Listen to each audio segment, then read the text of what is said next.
Um, Last week on Wednesday, I was talking about an overview of the 37 factors of enlightenment. And I mentioned that these 37 factors of enlightenment, they are, in the stage of development, not in the ordinary stage. And that is important for us to understand, because sometimes devotees tend to, sometimes they dilute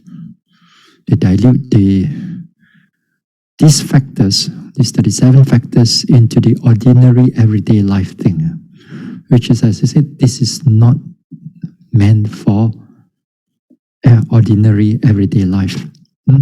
It's meant for during when you are in the stage of mental development. Now, in these 37 factors of enlightenment also, that actually when we want to develop all these factors of enlightenment, we begin by that in the practical sense. In the practical sense, we begin with the four foundations of mindfulness, or the four satipatthana. This is the practice. When the four foundations of mindfulness is developed, then the 7 factors of enlightenment, the 5 hindrances, the iddhipada, everything will fall into place. So we also have to know when to start when the practical aspect of it. Some people that I heard now, they want to develop the let's say 7 factors of enlightenment. I want to develop 7 factors of enlightenment, but they do not know where to start. They do not know where to start. They do not know how to go into it. So you just cannot simply, I want this, you can just develop that. You cannot just develop 5 faculties or 5 spiritual powers anytime you like, No, it is in the sense that you have to come into the satipatthana, then everything will fall into place. So that's why the 4 foundations of mindfulness, the talk and also the practice are essential for this development. Okay. Now, also I also said that throughout these coming weeks, we're going to look into the 5 spiritual faculties and also the 5 spiritual powers, the Panchindriyani and also the Panchabala. We're going to look into the theory aspect and also the practical aspect also. If you don't only know the theory aspect, then next time when you really need to use it, then you do not know what to do. So we need the practical aspect of it. And the practical aspect of it, it is really important. And that one, it comes with experience, a direct experience, not from the reading of the books and just listen to the talks. So my talks here, the coming talks, will guide you. When you come to the time when you need to so-called balance them, then you know what to do. You know what to look out for. For example, when you have a problem of thinking is coming in, a lot of thinking coming in, then what you should do during this time? Or thinking of mentally become too quiet, nice, pleasant, what you should do during this time? How are you going to rebalance the mind again? So a number of things we're going to look into them. So in the beginning part, we'll look into the theory aspect, and then we're going to go into all these things. And it will take a number of talks, not just only today's talk. Today's talk is more of give you an overview of these 5 hindrances, not 5 hindrances, 5 faculties and the 5 powers, 5 controlling faculties and the 5 powers. We're going to look into it a little bit more. Now,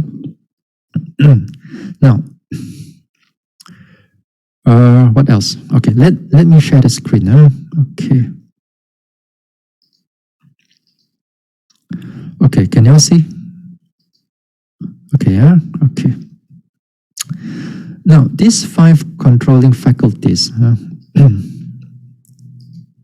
or 5 spiritual faculties and the 5 powers, the 2 words is pancha indriya, and you combine it is pachindriyani, and you have the pancha balani, 5 spiritual faculties and the 5 powers.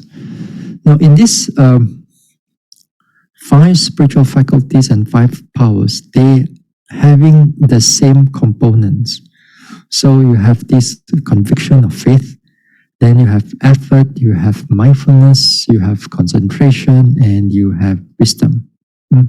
So in the 37 factors of enlightenment, then because of 5 and 5, then they become 10. They become 10. Okay? Now, in these 5 spiritual faculties and 5 powers, they are, as I said, that they are not for the everyday life. They are meant, especially when you are in the stage of satipatthana or specifically on the vipassana. When you are doing samatha meditation, okay? When you are doing samatha meditation, there is also a certain degree of balancing. If there's no balancing, you cannot attain the jhana also. There must be a certain degree of balancing there. But if you practice samatha for the sake of jhana only, and you're not doing it for enlightenment, then it is not a spiritual faculty, or it is not powers, or it's not a controlling faculty, or it's not a controlling powers, because these 37 factors of enlightenment is for enlightenment, not for jhana, right? But if you practice this samatha meditation and with the intention you want to switch over to vipassana later on, then it is a faculty, because those things, it helps you to step further into the mental development. Okay, for example, like those time before the Buddha arises, there's no enlightenment yet, and people can still practice a lot of this samatha, and that time they have to come to the stage of mind where they are balanced, where they are properly in the stage of balance in order to able to see the jhana. If the mind is not in a balance, for example, if the mind becomes too soft, becomes too concentrated and too calm, and there's nothing much there, then they can't even take up the samatha object. They can't take up the samatha object, and therefore, when the samatha object is not seen properly, whether it's nimitta or not, then their path is stopped. Their path will be stopped, and they cannot progress anymore further. So they need to rebalance the mind again. So during the samatha practice also, this balancing also is as equally as important as during in the vipassana. There's no such thing as you practice samatha meditation and then you don't care about all this balancing. No, you cannot. The balancing also must be there. Okay? But of course, it is, as I said again, they are not called as under the 37 factors of enlightenment if you're not using it for enlightenment purpose. So this one. The saddha here, the conviction or the faith here, sometimes the faith is not a very good word, because for a lot of time we tend to corrupt the word faith. But many of the Dhamma books that we look, we use it, they use the word faith. They use the word faith. Usually it's more, there's no equivalent for English part of it, because this part here, the faith here, is a wholesome part, whereas in the worldly sense, it can be unwholesome also. It can be unwholesome. So sometimes you use the word conviction, sometimes you can use the word confidence also. Number 2 here is this effort. Although it's called effort here, but it's more of the sammapadana. Like last week I showed you the four sammapadana. Padana here means striving, which is also similarly with the 4 great efforts. Like you can be found in the Noble Eightfold Path under the right effort. And here, this effort here is a strong effort. It's not just ordinary, everyday, mental effort or physical effort. Here is really a strong mental effort here. So too with mindfulness.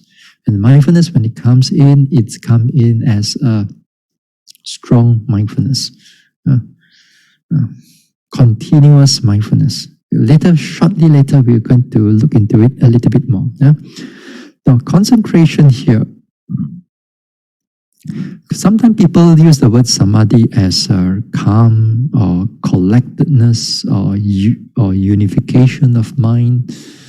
Sometimes there are monks or some teachers, they try to avoid the word concentration when it's connected with samadhi. Because when you use the word concentration, they kind of like you're focus until, it's exactly when you begin unbalance, all the headache and all the tension and all the pulling of the head all start coming in. So they like to use other words like more calm, which also a kind of samadhi. Sama here means like, in a word that it is calm, it's not like agitated. It's just like a water. When you go into the river or in the sea, when there's no wind, nothing, you see the sea is so calm, nothing. Or a cup of water, then there's no ripples, nothing. Everything is calm, something like that. Sama, in the Malay word, concentration. Even, that's what sama. So when it comes to wisdom here, then the wisdom has this discernment factor. And it have the discernment factor. So it knows how to penetrate. It knows how to be thorough and so on. This is the wisdom. This is not the wisdom of the intelligent type or the thinking type. When we come to spiritual faculties, the wisdom is more deeper, rather, not just on the thinking part or the hearing part. Now,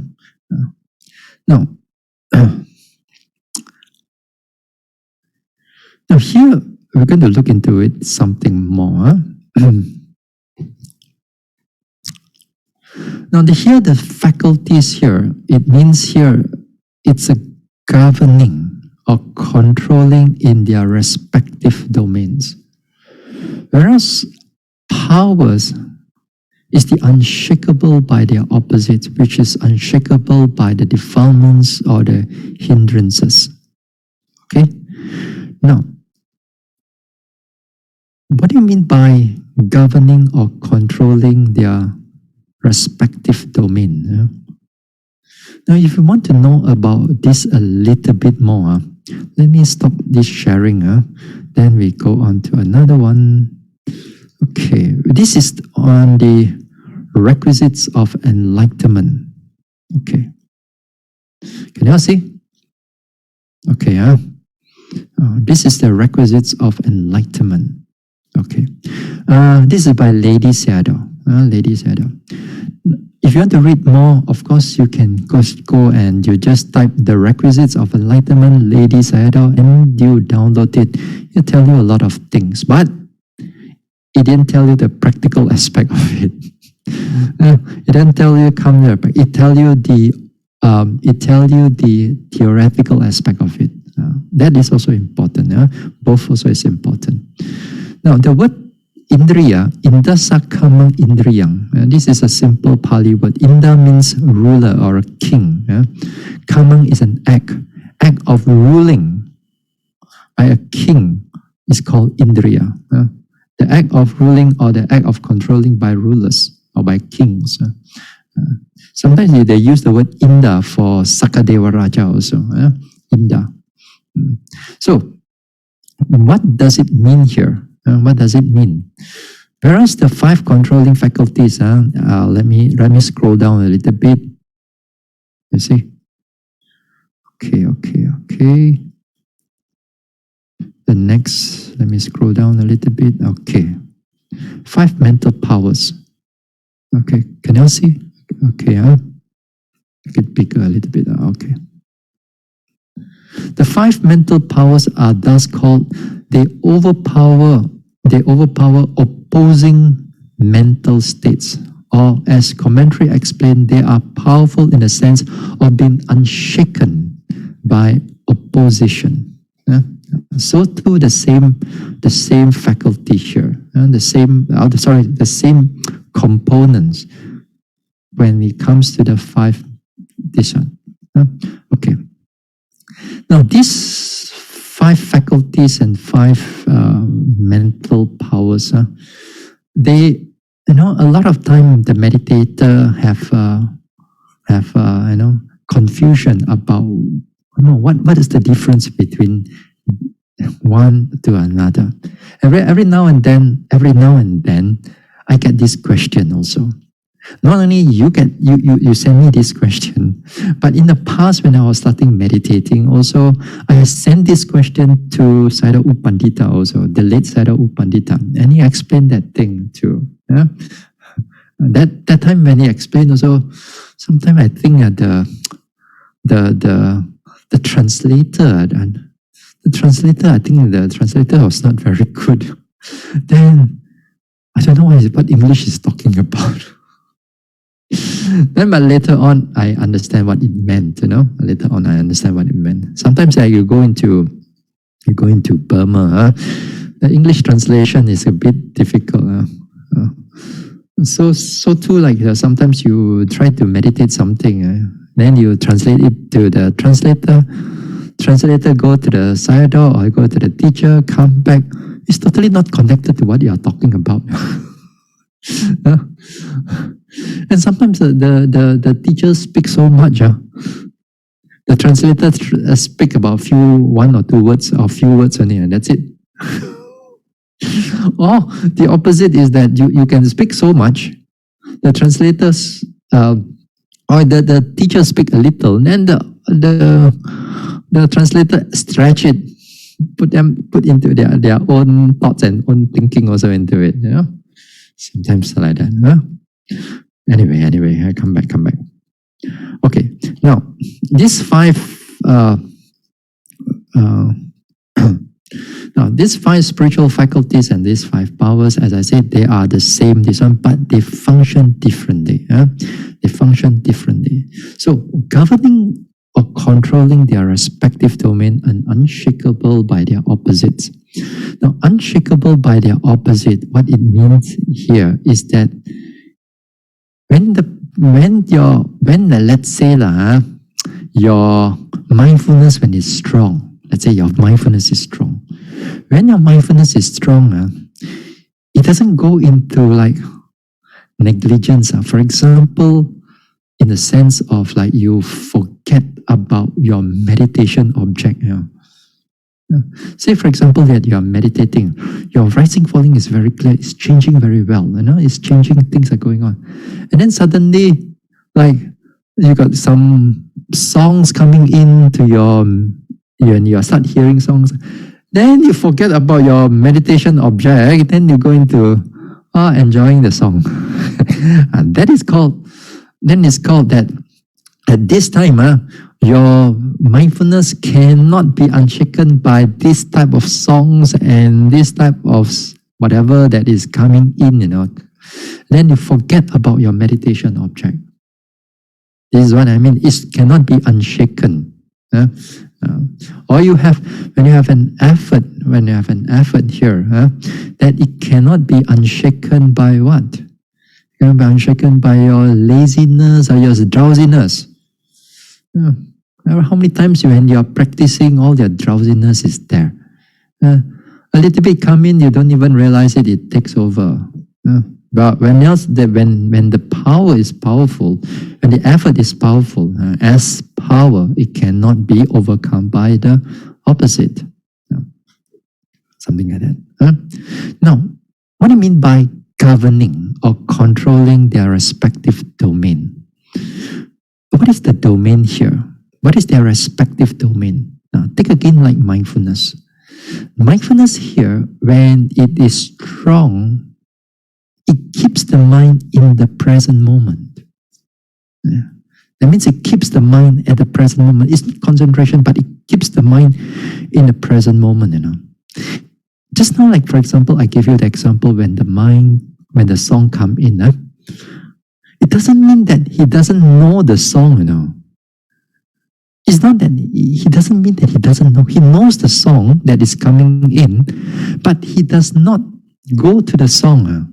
He stays with the rising and falling or the object of his meditation. Doesn't mean he doesn't know. There's an awareness of it. There's a clear awareness of it, but it doesn't fall into it. That is a different. So when the mindfulness as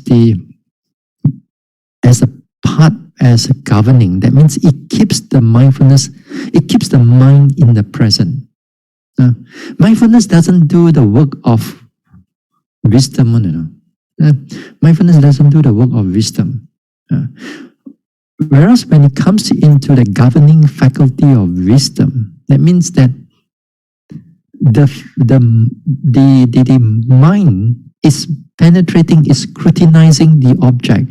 Whether the rising, falling, is it long, is it short, is it fast, is it slow, is it go this way, go that way, is it arising, is passing away, or your breath is long, short, or warm, or is it cold, or in this way, it discerning the whole thing.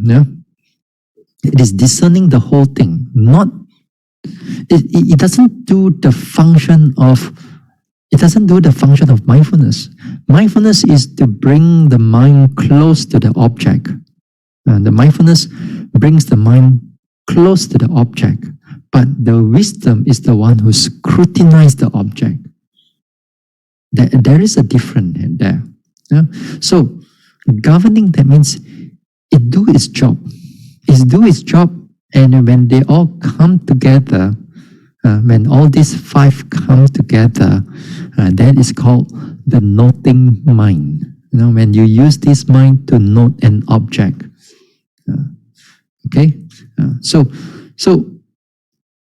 concentration will do its function, mindfulness will do its function, effort will do its function, faith or Sayadaw will do its function. So I'll give you another example, a more easier example, between the difference between faculties and power. Take for example, like you are driving a car. For example, you are driving a car.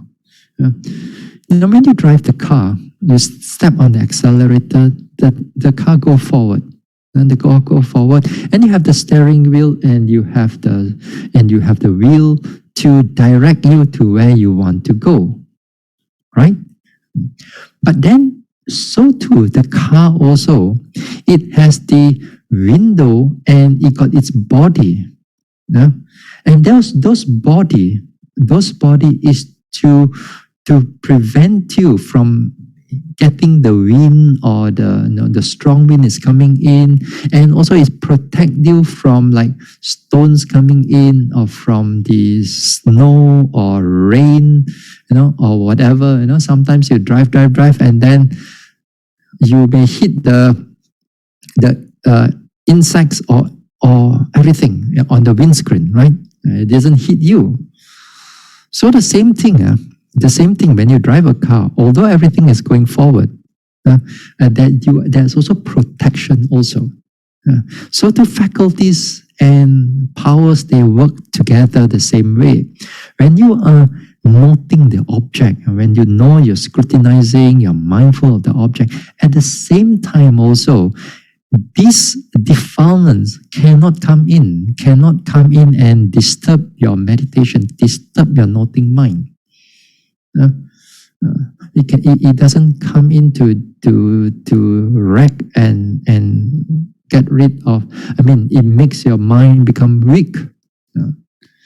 Now, this state of mind, when it becomes strong, when it becomes powerful, when it becomes strong, you only see them when you actually go into a more deeper aspect of meditation. If you are just in the beginning part of the meditation, then you may not see this. You may not see this much. And most of the time is that you will see what you will see is that you have a lot of sleepiness. Or when you don't have sleepiness, you have a lot of thinking. And the thinking comes in as doubt. Thinking also come in as just random thinking. Thinking come in as anger. Thinking together with our essential desire. It's just so much. It's just so much that you sometimes you give up. But if you don't keep on pushing, if you don't keep on trying, then you will not see it as a faculty. You don't see when the mind has that power, and when the faculties are strong, it can drive the mind forward. Just like when your engine is strong, it can go forward in a very smooth manner. When your car is having like the sometimes you sit in an expensive car like a Mercedes or like a Bentley or a Volvo, a Bentley or a Rolls Royce, You sit down there, everything very quiet. You don't hear much noise, outside noise. But if you buy the cheap car, like your Proton or your this one, everybody horn also you can hear. Even all your windows all pull up, everything also is, you still can hear. Whereas in the early days, when first time I sat on a BMW, somebody was driving me from Penang to KL. Then I thought, how come he's driving so slow? How come he's driving so slow? Then when I look at the speedometer or the odometer here, or the speedometer here, it's already going at 150 kilometers an hour. But inside there, you don't feel anything. It's so comfortable, nothing. How come it's so slow? Because when you are driving your old Proton, and when you reach up to 110 and 120, your steering wheel starts to shake already. Whereas when you use an expensive car, you feel nothing. So too, when the same thing, when your faculties are strong, when the mindfulness are strong, it goes very smoothly.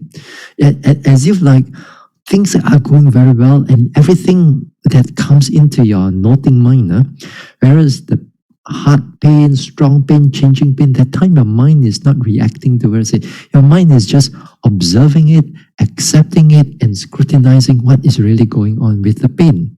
Not like in the past, when your pain comes in, Bhante, cannot Bhante, you ask your mother to come and help you, you ask Angkong Simbing to come and help you, you ask whatever to come and help you in your pain, you ask your Dato Nene also, whatever, to come and help you. Why?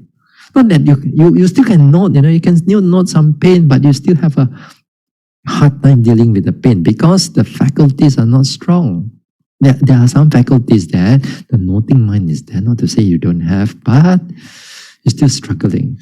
But when the faculties are strong, when you go into the deeper aspect of it, the pain still there, still strong, but you are not affected by it. The mind is even the mind can balance, the mind can watch it very clearly. Just like when you're sitting on a very expensive car and then it goes forward very nicely. So too when you have the expensive car, the soundproofing is very good. You don't hear much of a noise, you don't hear this and you don't hear that so much. Inside there, you even from behind, you talk to the front, you talk to the behind, you can hear things very well, very clearly. So too is the same. So this is the difference between faculties and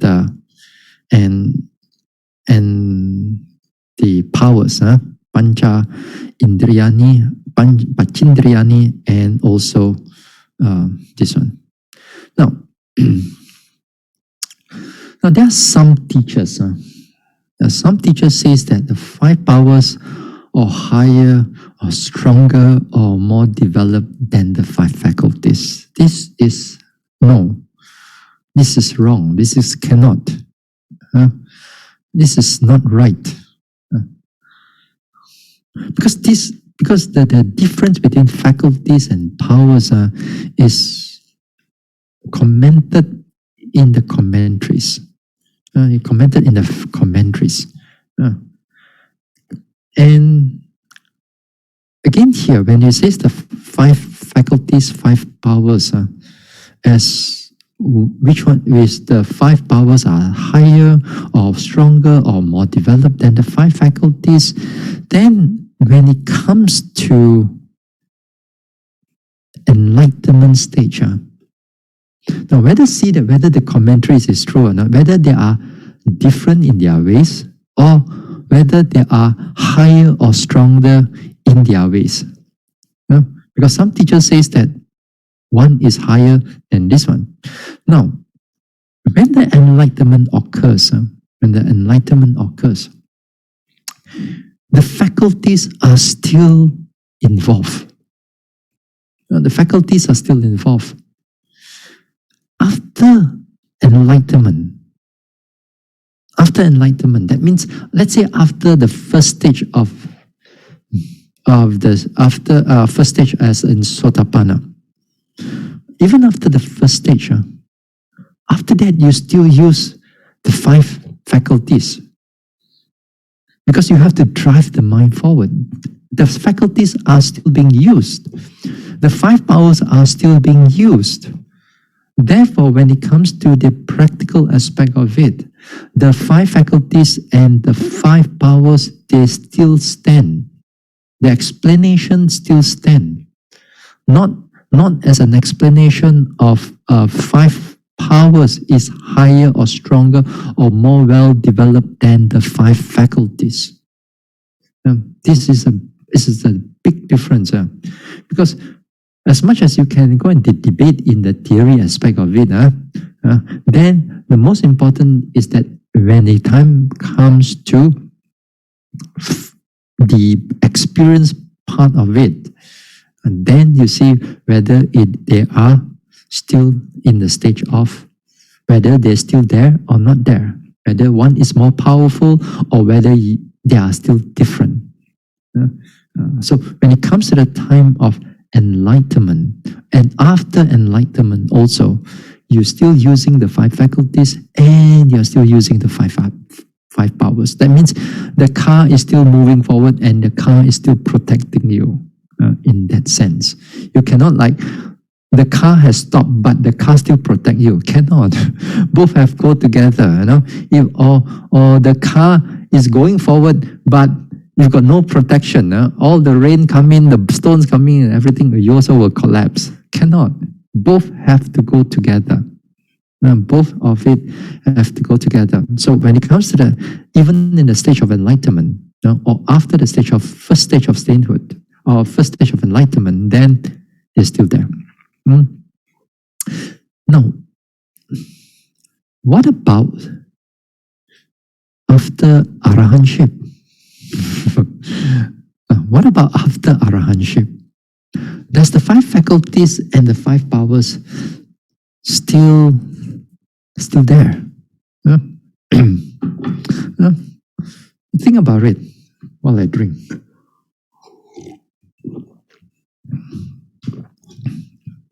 So, still there or not? The 5 faculties and the 5 powers. Yeah. Of course, they are still there. This is not hindrances. Hindrances is no more there because they are defilements. They are no more there. But even after one gain an arahantship, still there. The powers and this one still there. Whenever the arahant meditates, whenever the arahants meditate, you see, even for an arahant, the 5 faculties can still go into imbalance. They are, because these 5 faculties, they still subjected to the law of impermanence. They are still subjected to the law of impermanence, therefore they still change. Therefore that means that they can go more and go less. Whereas when it comes to 5 spiritual powers, it's like you don't have the enemy anymore. You don't have all the defilements anymore. It's just like you have a strong castle. There's no enemy in front of you anymore. All the enemies is all eliminated, all gone. But still there. But the 5 powers is still there, in the sense that the car is still strong and is still powerful. The castle is still strong and still standing.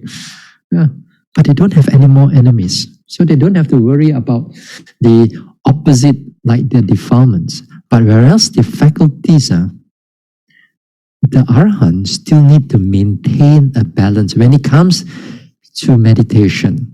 When it comes to the time of meditation, but they can able to bring it to state of balance in a very much more faster than all of us because they don't have defilements, one thing. But the mind can still go into imbalance. Now, take for example, sometimes in the suttas also I read in the past that after the Buddha gave a Dhamma talk, gave an extended Dhamma talk, and then after that, he needs to calm the mind down. He still needs to calm the mind down because the mind has come into a bit of activeness already. It comes to a bit of activeness. It still need to calm the mind when he wants to meditate. He goes into jhana, he goes into meditation in order to calm the mind. They still need to do that. Even for arahant and so on, even in the Visuddhimagga mentioned that if an arahant wants to go into his pala samapatti, that is to say the absorption in the friction, pala samapatti. You want to absorb in this one, he also needs to go into meditation. He cannot doing other things. For example, go into pindabat, go into sweeping, doing the building works and so on. When he's tired and so on, he wants to go into this pala samadhi with the flick of you cannot. He has to go into meditation to bring the mind into balance, and when the mind balance, then only he can go into pala samapatti, the absorption, like a jhana-like absorption, like that. So here the 5 faculties you still need to involve even in the arahantship. But for 5 spiritual powers, you don't have to worry about, because again, as I said, there's no defilements, there's no opposite anymore to harm you. So it is still important. So as I said, these are. Wait, I go back to the sharing of screen. As I said, that some teachers say that these 5 powers, higher, stronger, is not right. As I said, this is not right because in the theory, in the commentaries, it mentioned that faculties and powers, they have 2 different ways of doing it. And also, when it comes to the practical level, the 5 faculties also is still there. five powers still there. So when you say five powers are higher, that is not agreeable. Not agreeable to me. Now again here, as I said this just now earlier on, I mentioned this they are mentally developed type of faculties and also power, and not the ordinary type. Ordinary type we're going to see later on in the other talks. We're going to divide the ordinary and also in the more developed type, to understand that there are a separation between these five faculties. Your faith can be ordinary, your faith can be developed. Your effort can be ordinary, your faith can be developed.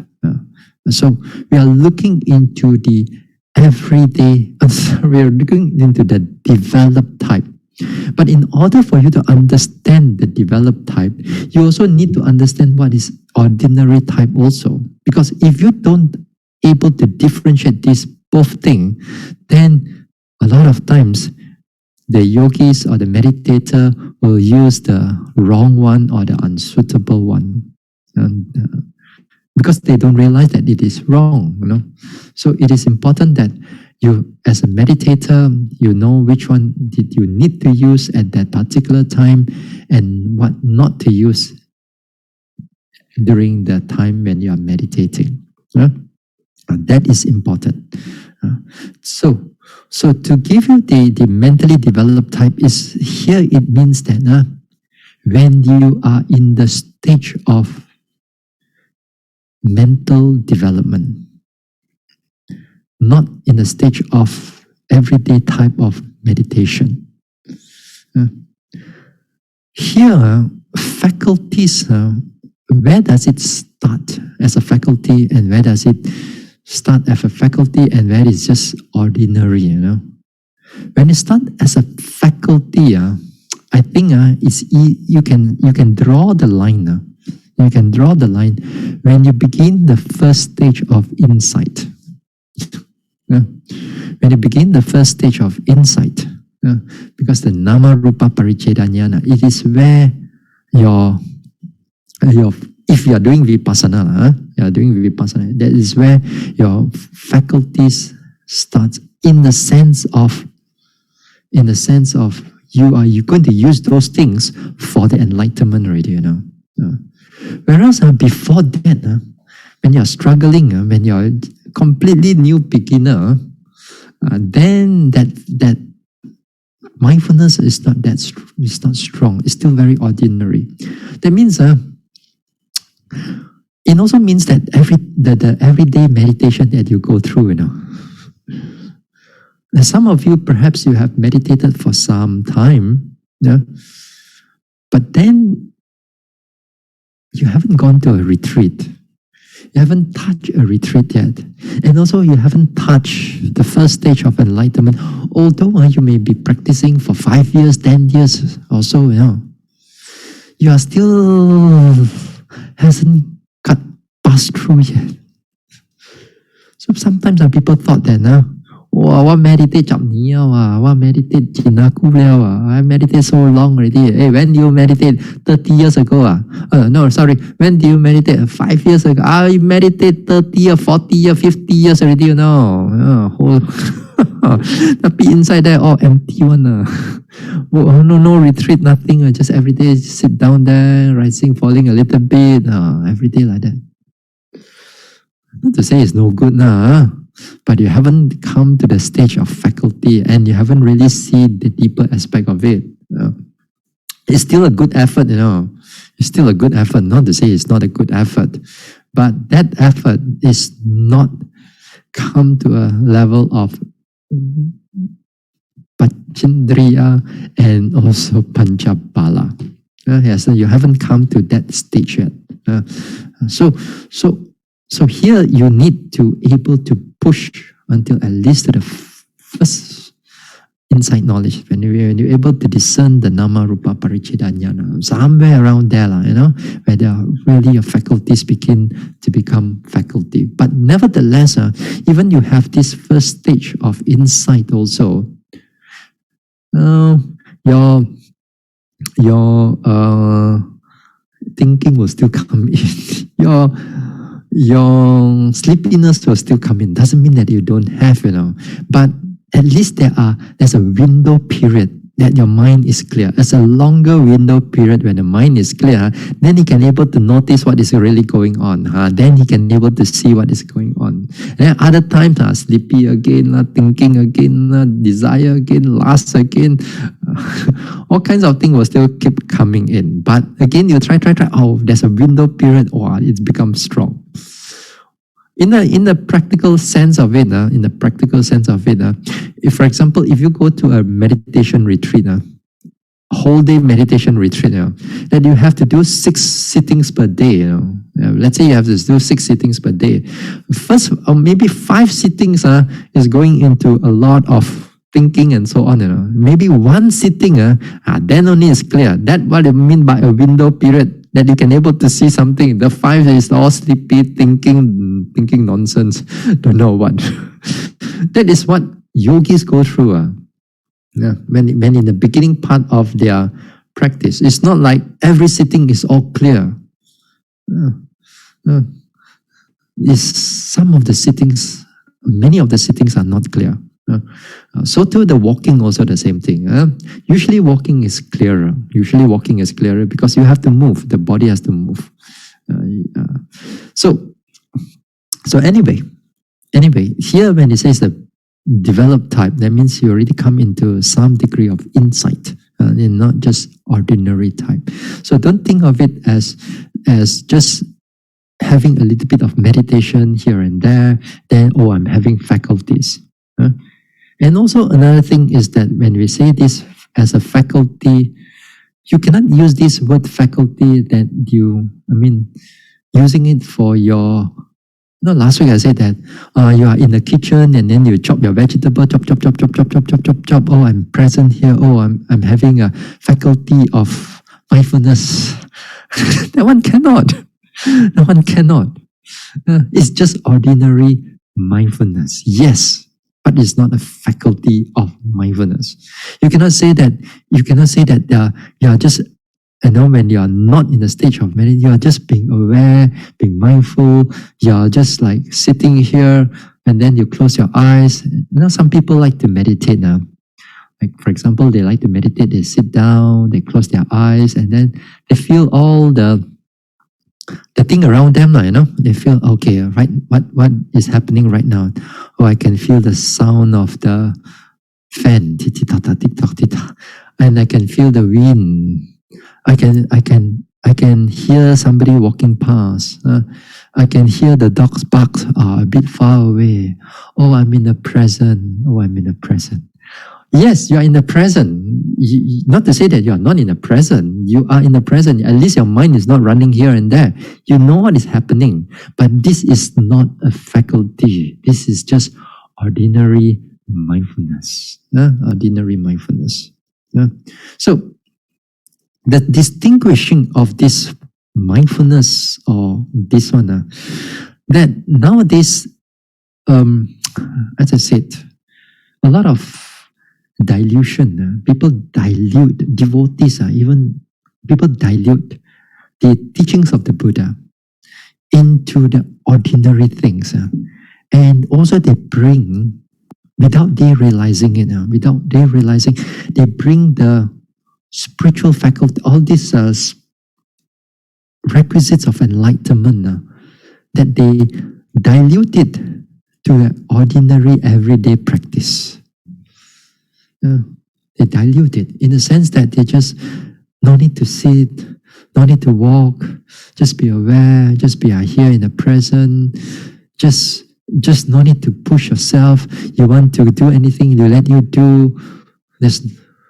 That is what we call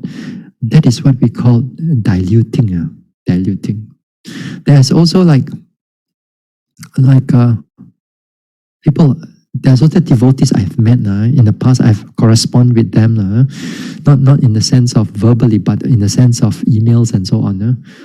Then there are groups of people, or at least there's one group of Abhidhamma scholars. They discuss everything about Abhidhamma. A lot on Abhidhamma. That's almost about 20 years ago. I discussed with them, and these people, they says that all your mindfulness must not come in through your walking meditation or sitting meditation. If you come in with your walking and sitting meditation, this is all self already, atta already, because this is I want to do the meditation. I want to have the mindfulness. I want to have this and I want to have that. So therefore, you cannot meditate. You must not meditate. You must not do the sitting. You must not do the walking. You must just let the mindfulness come. Then only the mindfulness, when it comes in that way, then it is not connected with atta. It is not connected with self or a soul. This is how even Abhidhamma scholars can interpret the whole Dhamma upside down. Not to say if you don't have a proper understanding of it, you think that if I sit here, I purposely want to do if I purposely want to do, then make myself then if you think like that, then your mindfulness is not going to come in. Or even ordinary mindfulness is not going to come in. Not only talking about faculties. Ordinary mindfulness also not going to come in. So after that, I tell them, no, you must not think it in this way. You must look it in another way, and so on. They won't budge. They're very firm about not meditating, although they are Abhidhamma scholars. Yeah, you see. So as I said, many times, if you have a theory, it doesn't mean that your idea is totally right or not. So it needs to be practiced. Don't worry about the self and so on. Just like last week also, the fact that there's one talk about you. One of the question is that you're afraid of going back thinking about your own good deeds that you have done because you're afraid that it's connected with the ego there. That's one of the questions, which actually that you don't have to worry about it. You have to purposely think about the action if you can remember. Of course, there's many good actions that we have done. We may not able to remember everything, but we may remember some of the thing. So if you remember some of the thing, draw it out into the present context, in the present image, then you feel happy about it. And that is very good. This one is more of a recollection of a generosity. Like last week or the week before that, we talked about recollection of a generosity. You recall back your wholesome actions that you have done. You recall back your generosity, then you remember about it, then your happiness comes in, your joy comes in, and then that joy comes in, it gives you the clarity of the mind. So here, right?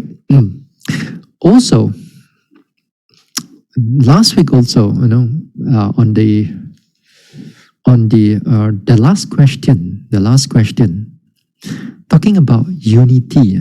You're talking about unity, about whether you have Mahasi, non-Mahasi method, you have this method or that method, or you have those people who have suttas, those people who have sutta and Vinaya but do not want Abhidhamma. There are those people who have sutta and Vinaya but not the Abhidhamma. And also no commentaries and so on. Those type of. So how are you going to have unity and how are you going to move forward? But so far, that day also I felt that maybe I don't have much time to able to explain so much, because that was the last question already. But in summary, as I said, you don't have to worry about them. what method that they are doing, and so on. What is important, whatever method that you are doing right now in the present context, I said you develop it the best. When I say developing the best, means that whether they have the 37 factors of enlightenment inside your practice or not. When you develop the 37 factors of enlightenment as much as you can, then you don't worry about unity with others. What is important is that your unity with the Dhamma, not with the others. When you have unity with the Dhamma, that means you practice accordance to the Dhamma and you develop it as best as you can, starting with this 4 foundation of mindfulness. Then, that time, when your mind is going further and more developed, you will come to know yourself, those people who are practicing the same way as you. And when you have that, those people have the same way as you, you will come together. And physically, that time physically will come together. Nowadays, people, even sometimes Buddhists, they want to have a lot of unity because of, it looks good. I mean, yes, not to say that it doesn't look bad. But then, below it, there's no unity in Dhamma. There's many people have different views, different thing. So the whole unity is a very superficial unity. I mean, it's still good in a certain worldly sense. Not to say, I'm not saying that it's totally bad. But more noble, more deeper is that you must have unity with the Dhamma. It begins with yourself first.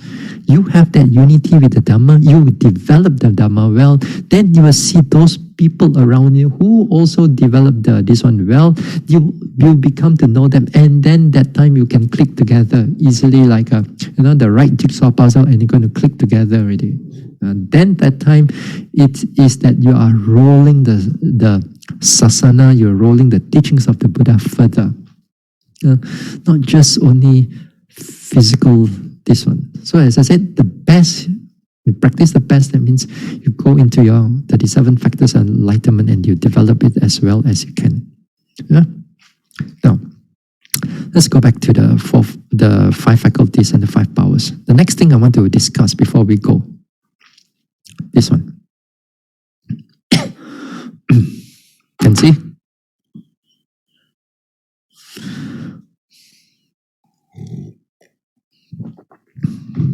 Now, just now, as I said, that these faculties and this power, they have a 2 different function, 2 different way of doing things, although they share the same components.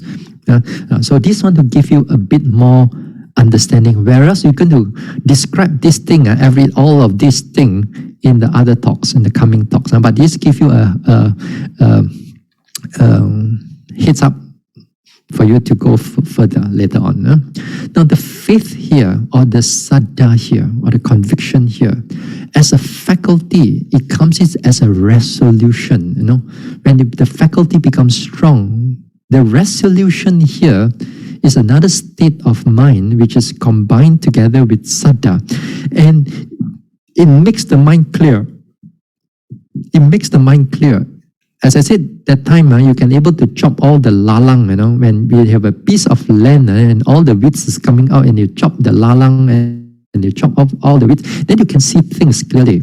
So here the resolution or the faith here, it clears your noting mind to be free from all kinds of things, especially as in the power as the skeptical doubt.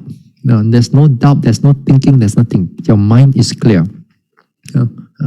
Whereas the skeptical doubt here is that when your mind begins to doubt your practice while you are noting the object, you begin to know, this objective, right or wrong. And then you already know, sometimes the mind is a bit of try to trick you. You know that skeptical doubt coming in already. The moment it comes in, you know it already push aside already. That means it cannot go further, the skeptical doubt that cannot go further, indecisiveness that you cannot go further. Because that time you're unsure, whether is this or is it not, and that time your faith is very clear about the object. Your clarity, your resolution on the object, meditation object is very clear. Effort here is the sense of exertion. Exertion here means it push the mind to keep the mind active. Active, what is being active? That means the faith is active. The resolution is active. The mindfulness is active. Wisdom is active. The concentration is active so that they can do their own function. It keeps them active. So here it keeps them active means that, for example, it keeps the mindfulness to be continuous. It doesn't make the mindfulness become weak. So it keeps on going. Laziness here, that means here the laziness starts to come in. That means the sloth and torpor starts to come in. This is not sleepiness type of sloth and torpor. This is just the mind just don't want to know. It's not the sleepy type, that's why the word is laziness, not the word is sleepiness. Whereas in the beginning part is, you can't see the laziness that comes in. When it comes in, it's already sleepiness already. That means it's already strong already. Whereas laziness is the beginning part where the mind going to start going into sloth and torpor, going to laziness already, going to sleepiness already. So you can able to catch hold of that laziness, that the mind is like somewhat weakened already in a sense. It doesn't want to do the noting anymore. A little bit, maybe it give 80% only. 70% noting. It's not really at the optimum level. It just, this is what I mean, laziness here. That means the mind already see, that means here the power coming already. The power already stop it already. Mindfulness here is not just presence of mind, but it is a continuous presence. It's a firm continuous presence of mind, But the word Pali, sati, has two meanings, Even the beginning part of meditation, or beginning part of, if you're, as I say, ordinary type of sati, ordinary type of sati, you can use it as remembering, remembering your past events and your past everything. But when it comes to a faculty of sati, it's no more remembering about the past, it's about the presence of the mind firmly inside the presence, and it is not neglect its meditation object. Just now earlier on, as I mentioned, when it comes to negligence, that means it doesn't, the songs doesn't affect you, sound doesn't affect you. If it's just a little bit of itchiness, it doesn't affect you. Sometimes here you meditate a little bit itchy only, you cannot tahan anymore, you want to scratch already.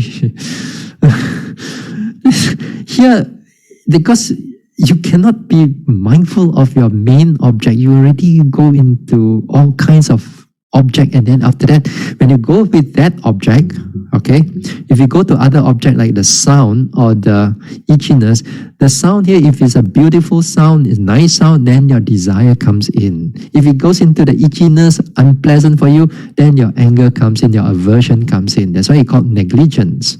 So here, the mindfulness can able to sustain on the presentness, and it does not be affected by all kinds of external things. Continuous present does not mean one object. Last week I mentioned, not last week, the week before that I mentioned, it's not about one object. It can be a multiple object, like as if like moving from one object to another object, but it's still within the scope of four foundation of mindfulness. Then when you put it in that way, then it's perfectly all right. Remember, it's not a single object. So when it comes to concentration. Then the faculty is non-distraction or agitation. Non-distraction here. Here, for example, like when you are meditating, you're noting your object rising, falling. Sometimes some yogis, they notice that, hey, the thinking is coming at the background already. It's from the heart now. It's like coming up. Then the time you already knows it already. Then you know it already. Then the thinking already gone. Then you can still able to sustain on there. It doesn't come into full blown thinking. That means the beginning part of it, you already catch hold of it. That means the slight agitation of the mind starts coming in already. Then this concentration, this not awareness, this calm part of it is begin aware that the agitation is happening already. Concentration here, when it comes to the noting of the vipassana object, it doesn't mean that the object, everything is all calm and peaceful. It's the mind that it calms and peaceful, but the object that you are noting it can be like in a turmoil, The object can be changing very fast here and there, but your mind is calmly noting it. Doesn't mean that the object, everything is all calm, the mind also calm, everything calm, nothing is there. No, the object can be changing a lot. Now, wisdom factor here is the discerning factor. The Pali word dasana. Dasana sometimes is used to translate in English as seeing, to able to see. See what? It means to see the nama rupa. You can able to discern the nama rupa, the object of the nama rupa, and you can able to discern it carefully. Hard, soft, pulling, arising, passing away. Does it change this way, change that way, in whichever this way? Whereas delusion is kind of like quite not easy for us to detect. Delusion can come in, like for example, you're not arising and falling, but you don't want to note anymore further. You just rise, fall, rise, fall, rise, fall. You're still mindful, You're still mindful. Rise, fall. And then I ask the yogi, hey, any more or not? Any got long or short or fast or slow, anything or not? Rise, fall only lah. What is there? What else is there? And then this is called, you're mindful, but you're deluded. I mean, not to say, the delusion is not clear. That's why it's not, you think that you are doing right or no. So too, for example, this delusion, that at one time, this brother Dasana also, Venerable Dasana at that time, we were staying in Thailand at one time. He went to one temple, I went to another temple, and then after that we met again in another temple. So when he went to the temple, also a Vipassana practice, and they told him, when you note your pain, you don't have to note it like seeing it, how it changed, how it pulling and all that. You just know it as you just know pain only. You don't worry about how we move and all that, change and so on. Because the Dasana was saying that, when he was reporting to them, he was saying that my pain was pulling here, telling here, and then it changed in this way and that way. Then they say, oh, no need. When it comes to pain, no need to do all those things. You just have to watch the pain. Then you know their method of their meditation already. You know the method of their meditation. That means they are not exercising the part of wisdom. That means they are this one. So in this time, and they call themselves a Vipassana meditation. It's also a Mahasi meditation part. So too bad. And the way they taught is just like that. Rising, falling, rising, falling. You don't have to see long, short, fast, slow. All need. This is what's happening in the real world, right now, So that's why it is important that for us to understand this faculty and this power together. So in the next talk, we're going to look into all these things a little bit more. We're going to look into it a little bit more, and we're going to see into the practical aspect of it. Okay? So we stop here. So we stop here for tonight. So the next talk on Wednesday.